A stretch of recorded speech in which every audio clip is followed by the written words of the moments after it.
Hello there, world. Welcome back to my channel. If you're new here, I'm Joe, a licensed certified public accountant with over 10 years of experience in corporate and public accounting. I have an extensive background in accounting, audits, and taxes, and I'm all about helping you take control of your money and live smarter. If you're a freelancer, small business owner, or a side hustler, this video is for you. Today we're breaking down a super important but often overlooked part of running a business: how to separate business and personal finances. This isn't just about looking professional, it's about saving your future self from tax nightmares, financial confusion, and even legal problems. Don't forget to hit that subscribe button and turn on all notifications. And don't forget to check out the website where we post every Monday, Wednesday, and Friday for the latest blog posting. So, why does this even matter? When you mix business and personal finances, you're basically making tax season harder, confusing your cash flow, risk legal trouble if you get audited or sued. Here's three reasons on why you should separate your business and personal finances. For one, it's going to help us with clear tax reporting. So it makes our taxes a lot simpler and it reduces those mistakes that we may make by finding those following errors. Number two, it reduces our liability. It helps with legal protection and protects our personal assets.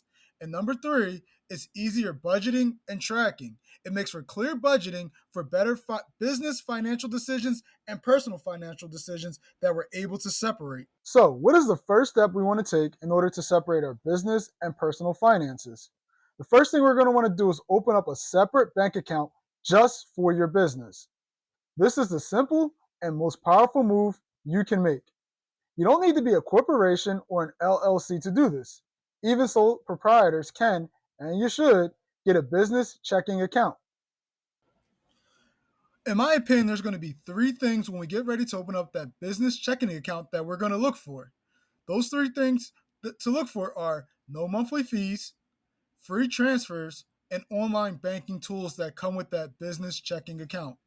And remember, you're going to use this business checking account for all your business income and expenses, whether it's selling crafts, freelancing work, or coaching.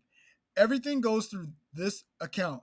It may be better in some cases to not use a large banking institutional. It might be better to use a small local, either community bank or credit union. Sometimes they're a little bit better because they want to help you to grow your business in the beginning stages. Get a business debit or a credit card. And if you're unable to obtain a business credit card, it may be better to use a personal credit card that is dedicated just for your business. And I would recommend using a low interest rate credit card that you may already have. Use this card, like I said, only for business related purchases like software, supplies, and so on. You want to use this for web hosting, equipment, business meals, marketing. Try to avoid using it for groceries, personal gas, Netflix.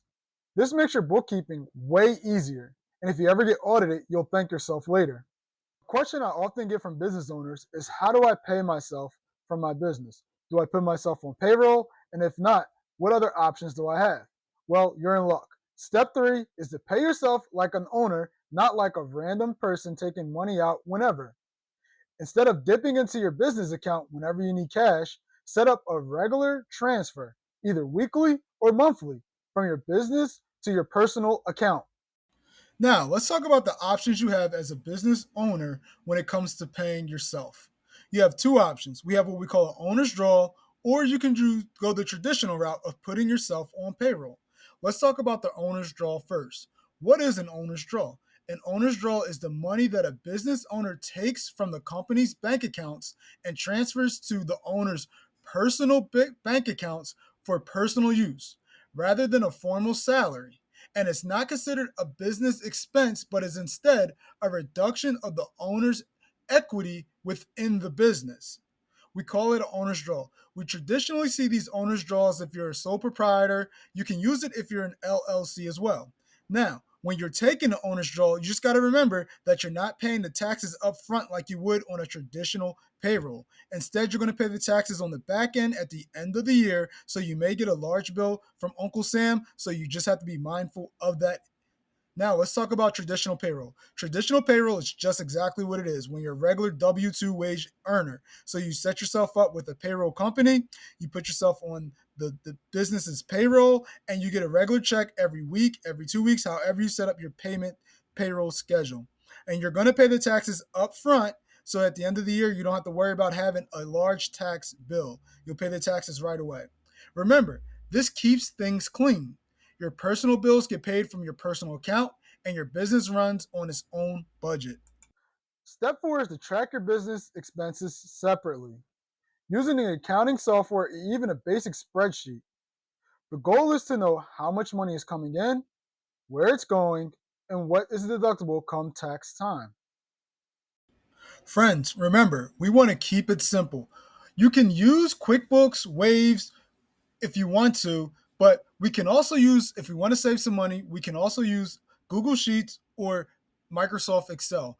All we need to do is just make sure that we're tracking it. Here we have a simple income statement that shows where we can drop those things. And we can set up our Google Sheets or our Excel spreadsheet where we have a monthly tracker, a quarterly tracker, and a yearly tracker. As long as we're tracking it, that's all that really matters.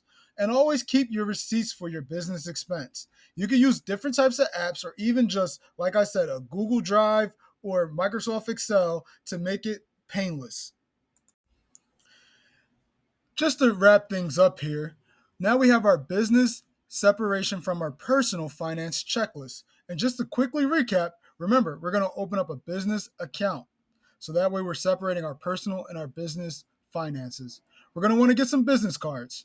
Remember to pay yourself on a schedule, whether you choose the owner's draw or if you choose to put yourself on payroll. Track your expenses. That's the biggest thing so that at the end of the year, we're not worried about what was personal and what was business. Some of the common mistakes to avoid when we're doing this is using one account for everything, paying personal bills with business money, not keeping track of our receipts, and waiting until tax season to figure things out. Trust me, separating your finances now saves you hours, maybe days of stress later. What's one thing you're going to change about your business finances starting today? Thanks for watching, and I'll see you next week when we talk about the common mistakes made when starting a business. If this video helped you out a lot, make sure you hit that like button and don't forget to subscribe and turn on all notifications. And don't forget to check out the website where we post every Monday, Wednesday, and Friday.